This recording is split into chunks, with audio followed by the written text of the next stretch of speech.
Bonjour, bienvenue dans la série sur la physique des particules. Alors, on continue notre analyse des amplitudes au centre de masse. Et parfois, la formule de la section efficace différentielle s'écrit sous la forme qui, au lieu de d oméga, comporte la quantité invariante t égale k moins k prime carré moins m1 carré plus m2 carré plus 2k0 k prime k0 prime plus 2 k k prime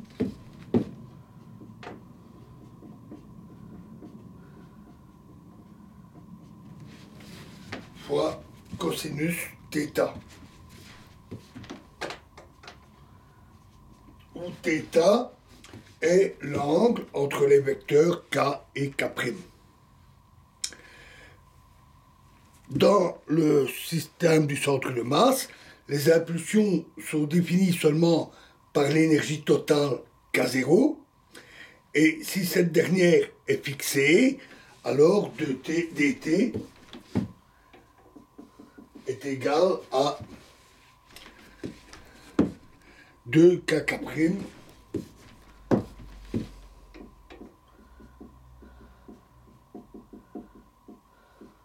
d cos θ.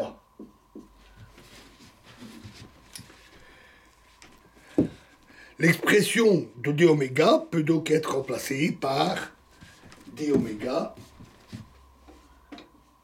égale moins d cos θ d phi, d cos θ d phi égale d moins t d phi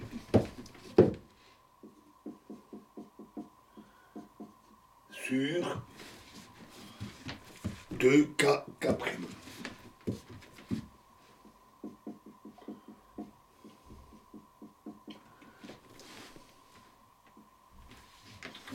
Où phi est l'angle azimutal du vecteur k par rapport au vecteur k'. Par conséquent, l'expression si la section efficace ne dépend pas de l'angle azimutal, ce qui est très fréquent, on a alors que d sigma est égal à pi sur k carré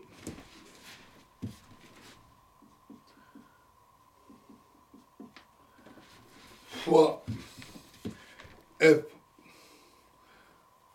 w0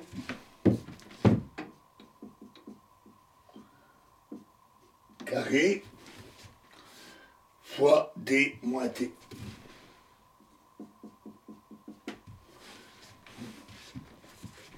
De la sorte, pour trouver la section efficace différentielle de la diffusion des particules polarisées dans le système du centre de masse, il convient de calculer le carré du module f carré de l'amplitude du processus et de le porter dans cette formule.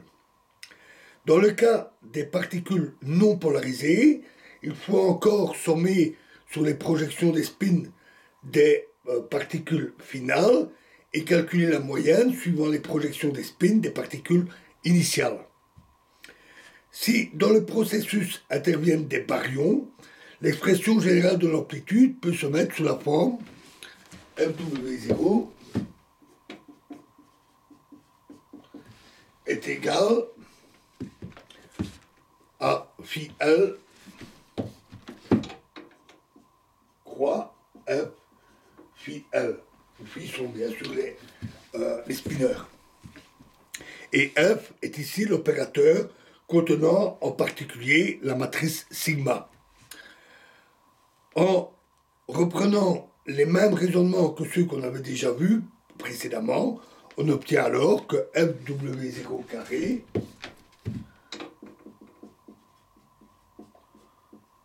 est égal à trace de lambda 2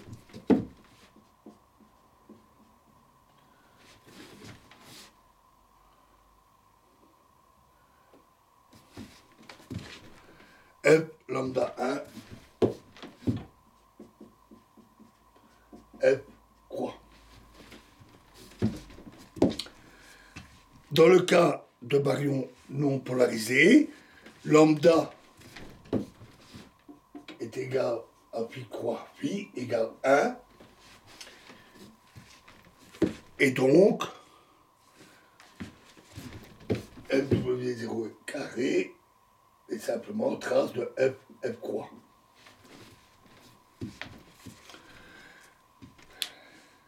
Alors, je vais ici donner quelques formules de calcul des traces. On avait déjà vu certaines choses.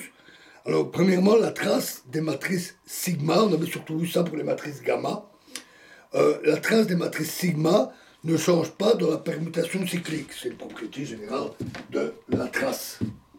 Trace de sigma i, sigma k, sigma l est égale à trace de sigma k, sigma l, sigma i, égale trace de sigma l, sigma i, sigma k.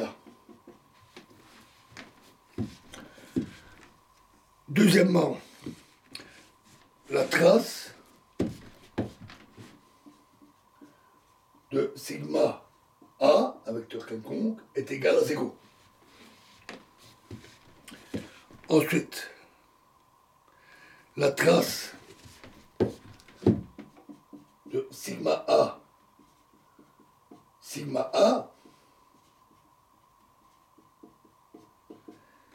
est égale à 2a carré.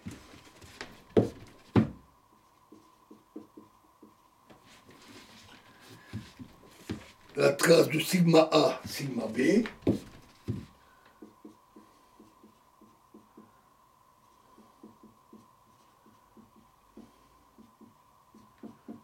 est égale à trace de AB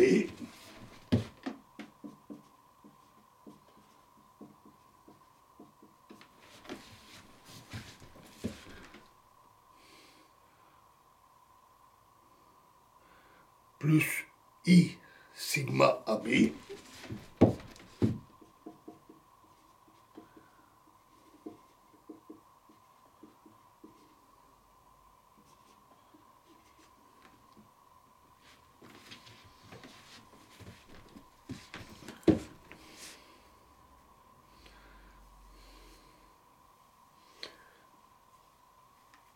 Ici, j'utilise les crochets pour donner le produit vectoriel.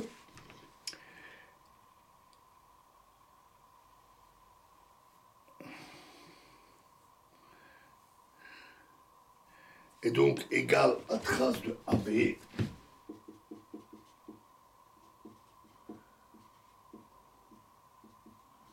égale 2AB.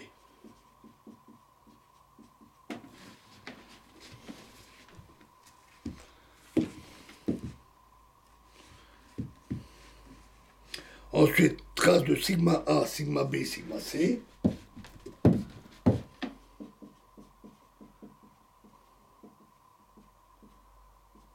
Sigma B, sigma C est égal à 2i.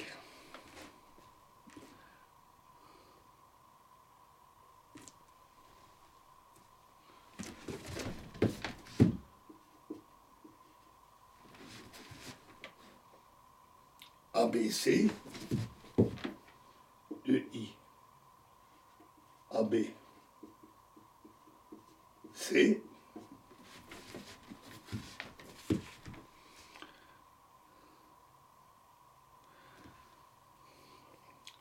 puis trace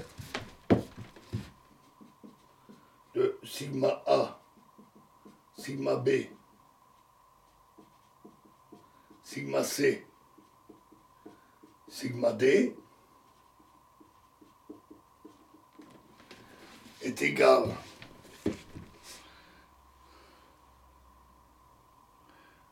à 2 fois ABCD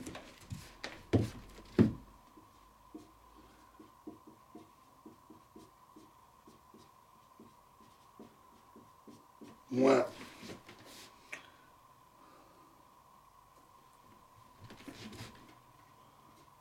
2 fois, avec le produit vectoriel cette fois-ci, ABCD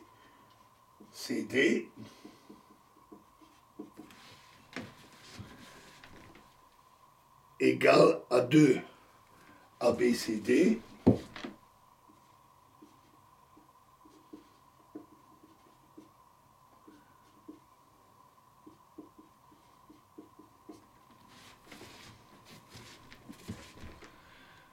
moins ACBD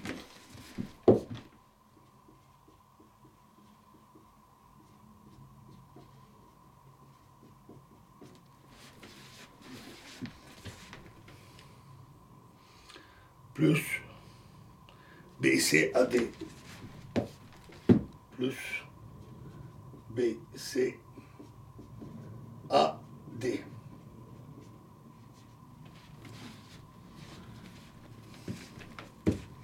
Enfin, le dernier, trace de sigma A, B, C, D jusque sigma E est égal à 2i A, B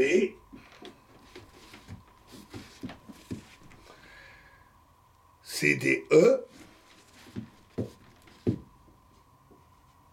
CDE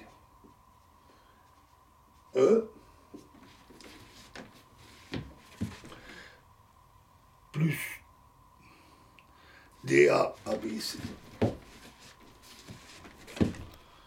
Non, pardon, DE ABC plus DE ABC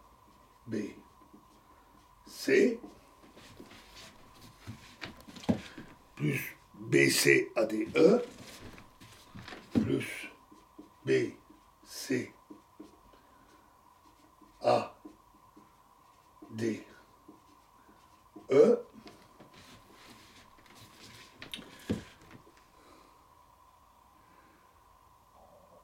moins ACBDE moins ACBDE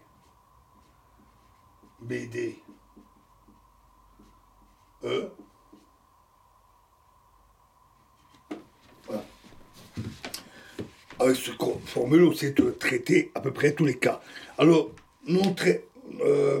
notons que, à la différence des matrices gamma, la trace d'un nombre impair de matrice sigma n'est pas nulle.